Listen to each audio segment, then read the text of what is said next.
So yung mga loads, kunting ulan lang. Ayan, simula kanina. Baha na naman yung kalsada. Wow. Ayan, wala na.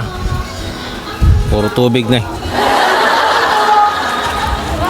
So hanggang din dun sa labasan, puro tubig yung kalsada. So ngayon bumaba na yung tubig kahit pa paano. Humina yung ulan. Pag lumakas na naman yung ulan, tataas naman ulit yan. Grabe talaga.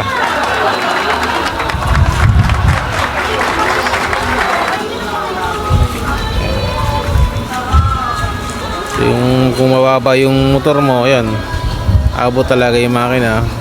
Stirik. Ayan, dahil sa pa, alip po nga. Ayan, sugat-sugat ang paa natin ngayon. Kagala pa ba? Hindi na.